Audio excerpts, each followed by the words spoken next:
سید جلال وادی سراب کے خزانے پر قبضہ کر پائے گا یا وادی سراب کے وہ قدیم زمانے کے غار ان ظالموں کا آخری ٹکانہ بن جائیں گے؟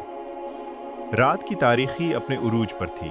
مشالوں کی زرد روشنی میں سید جلال کے گنڈوں کے چہرے کسی شکاری درندوں کی طرح لگ رہی تھے۔ آشم آگے آگے چل رہا تھا اور اس کے پیچھے اس کا وفادار گدھا سر جھکائے چل رہا تھا۔ براق کی رسی ایک موٹے اور طاقتور گنڈے نے مضبوطی سے پکڑی ہوئی تھی۔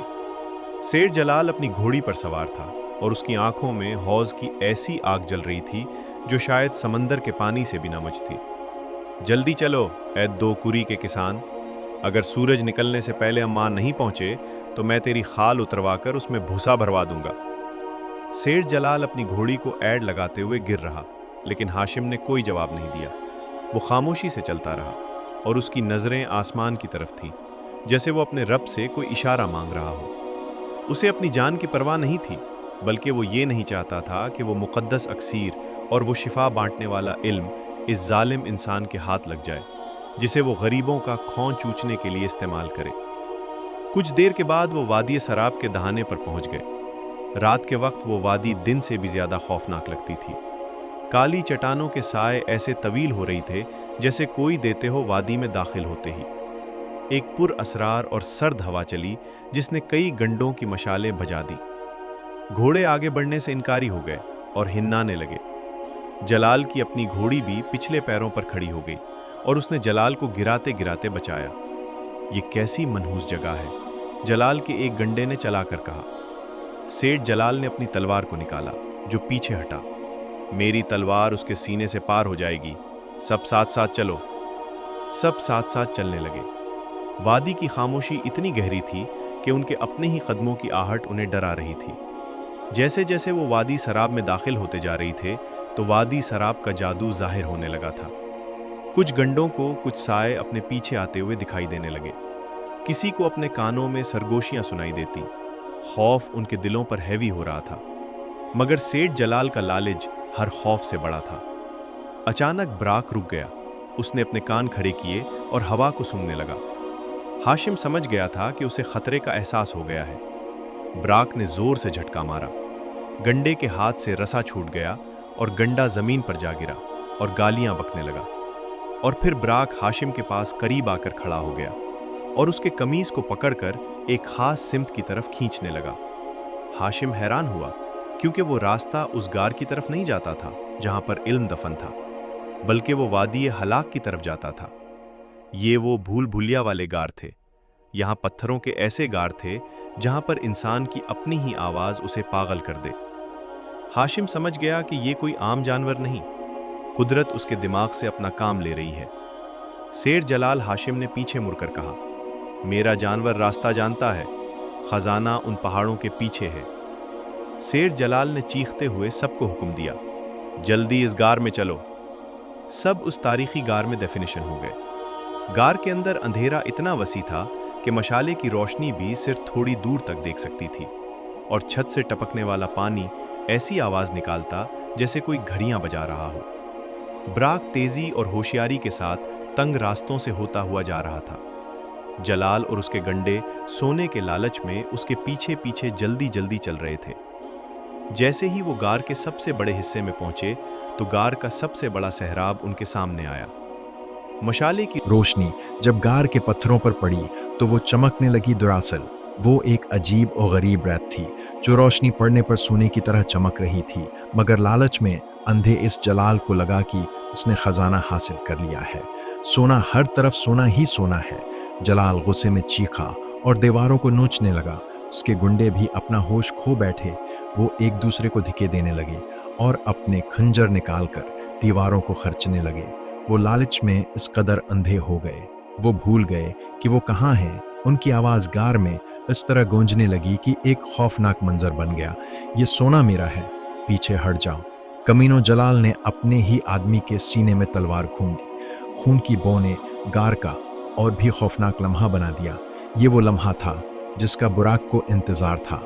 ہاشم کھڑا خاموشی سے یہ منظر دیکھ رہا تھا کہ کیسے لالچ انسان کو انتہا کر دیتا ہے۔ براق نے ہاشم کو پیچھے سے پکڑ کر کھینچا اور ایک عجیب سے دروازے کی طرف دھکیلا जो गार से बाहर जाने का खफिया और वाहिद रास्ता था। हाशिम बराक की बात को समझ गया और बराक के पीछे पीछे उस गफिया दरवाजे में दाखिल हो गया। गुंडों के उस कदर शोर से गार के अंदर एक शुफनाक धमाकी हुआ।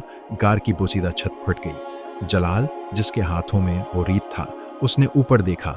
बड़े बड़े पत्थर ऊपर से नीचे गिरने लगे। जलाल चीखा नहीं, मेरा खजाना, मेरी दौलत। जलाल की आखिरी चीख इस गार में गुंजी और फिर एक गहरी खामोशी छा गई। हाशिम और बुराक इस गार से निकलकर बाहर खुली हवा में आ चुके थे। सुबह की पहली गुरन पत्थरों पर गुल रही थी। हाशिम ने पीछे मुड़कर इस गार की तरफ देखा जो सैयद जलाल और उसके साथियों का आखिरी मकबरा बन चुका था। कुदरत का फैसला हो चुका था। एक जालिम की फिरौनियत को एक बेज़बान जानवर की जहानत ने खाक में मिला दिया था। हाशिम ने बराक को गले से लगाया और उसके माथे को चूमा। अब हाशिम को कोई डर नहीं था, क्योंकि जुल्म अब खत्म हो चुका था। अब वो वक्त था कि हाशिम गांव में वापस जाता और उस इल्म को पूरी दुनिया में फैलाता। सूरज की गर्म और सियाह करने वो वादिया शराब के पत्थरों पर पड़ रही थी, जो कुछ देर पहले मौत का रक्स देख चुके थे। चट्टान का बड़ा सा मुंह बड़े बड़े पहाड़ों के अंदर धुक चुका था। एक गहरी और अब्दी खामोशी में डूबा हुआ था। अंदर क्या मंजर था, ये तसव्वुर करना भी रूह को कपा देने वाला था। सैयद जलाल, जो अपनी ताकत के गुरूर में खुद को इस दुनिया का खुदा समझ बैठा था और अपनी दौलत की होश में इंसानों को कीड़े मकोड़े समझ बैठा, वो आज इन चट्टानों के नीचे दफन हो चुका था।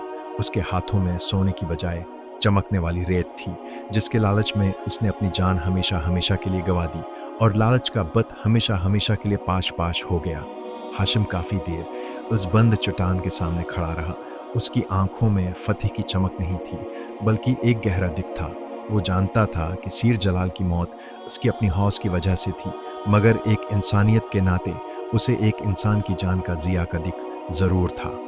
हाशिम ने रीत की, एक मुट्ठी भरी और गार के दहाने की तरफ फेंक कर एक सर्द आह ली। देखा, बराक, उसने अपने गधे की गर्दन पर हाथ फेर कर कहा, इंसान कितना बेवकूफ़ है, वो उस मिट्टी से बना है और फिर भी इसी मिट्टी और दौलत के लालच में अपने भाइयों का खून बहाता है। आज उसकी सारी दौलत, उसकी हवेली, उसके सारे हथियार बाहर रह गए और आज वो खुद उस गार के अंदर रह गया। तकबर का अंजाम यही होता है। बराक ने अपना सिर हाशिम के सीने के साथ आहिस्ता से रगड़ा और एक हल्की सी आवाज़ निकाली, जैसे वो उसकी बातों से इत्तेफाक कर रहा है। हाशिम ने एक आखिरी नज़र वादी शराब पर डाली और फिर इस वादी की तरफ बैठ करके अपने गांव की तरफ चल पड़ा। आज का सफ़र उसके लिए उस सफ़र से बिल्कुल अलग था। इस वक्त जब वो निकला था, उसके जिस्म पर जख्म थे, तनहा था, मगर आज रोशनी थी, सुकून था, हवाएं पर सुकून थी और हाशिम के कदमों में एक अजीब सी ताकत और वगार था। कई दिनों के सफ़र के बाद जब हाशिम ने अपने गांव की हदूद में कदम रखा तो मंजर बदल चुका था। सैयद जलाल की मौत की खबर पूरे गांव में फैल चुकी थी। सेठ जलाल के बच्चे कुछ गुंडे, जो सेठ जलाल के कहने पर गरीबों पर जुल्म किया करते थे, वो गांव वालों से खौफजदा होकर गांव से फरार हो चुके थे। गांव वाले खौफजदा और हैरान परेशान गांव के चौराहे पर बैठे थे कि इतना बड़ा ताकूर और लालची आदमी रातों रात कहाँ गायब हो गया। तब भी किसी की नज़र हाशिम पर पड़ी। वो देखो, हाशिम, हाशिम जिंदा है। एक आदमी चीखा। पूरे गांव के लोग भाग कर आए और वहां पर जमा हो गए। वो हैरान परेशान जलाल को देख रहे थे। उन्हें अपनी आंखों पर यकीन नहीं हो रहा था। जिस आदमी को धमकी देकर सैयद जलाल ने कुत्तों के आगे डालने की धमकी दी थी, वो आज पुरसुकून और अपने नूरानी चेहरे के साथ अपने उसी वफादार गुधे के साथ उनके सामने जिंदा खड़ा था। उन्होंने शर्मिंदा होकर अपने सर झुका लिए, क्योंकि वो जानते थे कि जिस रात हाशिम ने मदद के लिए उनके दरवाजे पूछे थे, तो उन्होंने बजदलों की तरह अपने दरवाजे बंद कर लिए थे और उसे तन्हा छोड़ दिया था। गांव का सबसे बुजुर्ग आदमी आगे बढ़ा। उसकी आंखों में आंसू थे। उसने हाशिम के हाथ पकड़ लिए और धीमी आवाज में बोला, हमें माफ कर दे जलाल बेटा। हम जलाल के खौफ से अंधे हो गए थे। हमने उस जालिम के रहम करम पर तुझे छोड़ दिया था, लेकिन अब तो जो हमें सजा देगा वो हमें कबूल है। हाशिम के होठों पर एक हल्की सी मुस्कुराहट अबरी। उसने बुजुर्ग के हाथ चूमे और कहा, बाबा जी, माफ करने वाली जात सिर्फ अल्लाह की है। मैं कौन हूँ? किसी को सजा देने वाला इंसान मजबूर है, कमज़ोर है और डर जाना उसकी फितरत है। मैंने आप सबको माफ़ किया। आज के बाद इस गांव में कोई सैर जलाल पैदा नहीं होगा, कोई किसी का हक नहीं मारेगा और कोई गरीब भूखा नहीं सोएगा। हाशिम के उन अल्फाजों ने गांव वालों का दिल मोह लिया। फिर हाशिम ने सेठ जलाल के बारे में गांव वालों को बताया। जब गांव वालों को पता चला कि किस तरह वादी सराब में वो लालची सेठ जलाल दफन हो गया तो उनके रोंगटे खड़े हो गए। उन्होंने अल्लाह की लाठी के बेआवाज होने पर सच्चे दिल से तौबा की। इस दिन के बाद हाशिम ने अपनी बंजर जमीन वापस ली, लेकिन उसने जमीन को अपने तक महदूद रखने की बजाय पूरे गांव की जमीन को इबाद करने का फैसला किया। वादिया सराब से लाए गए वो नायाब बीज उसने पूरे गांव में तकसीम किए। कुछ ही महीनों में वो गांव जो सहली और बंजरपन का शिकार था, अब वो हरी भरी फसलों से भर गया। हर तरफ हरियाली और खुशहाली फैल गई। हाशिम ने इस्तेखाने में से लाए गए उन नुस्खों से गांव में एक शफा खाना क़याम किया, जहां दूर दूर से आने वाले मरीजों का मुफ्त में इलाज होता था। और वो बराक जो एक हिकीर सा गिद्ध समझा जाता था, अब पूरे गांव का सबसे माजिज जानवर था। गांव के बच्चे भी इससे मोहब्बत करने लगे थे। वो उसके लिए ताज़ा चारा लाते, कभी उसके साथ खेलते और कभी उसके गले में फूलों के हार डालते। एक दिन हाशिम खड़ा ये मंजर देख रहा था। उसके चेहरे पर हल्की सी मुस्कुराहट फैली और वो सोचने लगा कि अगर बराक ना होता तो आज वो भी वादी शराब के पत्थरों में दफन हो चुका होता। बराक की वफा ने एक इंसान को उसकी पहचान भी दी और एक पूरे गांव की तकदीर भी बदल दी। हाशिम ने सैर जलाल की छोड़ी हुई उस हवेली को एक यतीम खाने और मदरसे में तब्दील कर दिया, जहां यतीम, गरीब और बेसहारा बच्चे तालीम और हुनर सीखते थे। जिस हवेली से कभी जुल्म और तकबर की आवाज़ें आती थीं, अब वहां से मासूम बच्चों के कहे कहे और तालीम की करने पहुंची थी। दुनिया का सबसे बड़े धोखा यह है कि इंसान समझता है कि दौलत उसे मुसीबत और मौत से बचा लेगी। शेर जलाल के पास सब कुछ था, लेकिन जब मौत आई तो उसके पहरेदार भी उसके काम नहीं आए।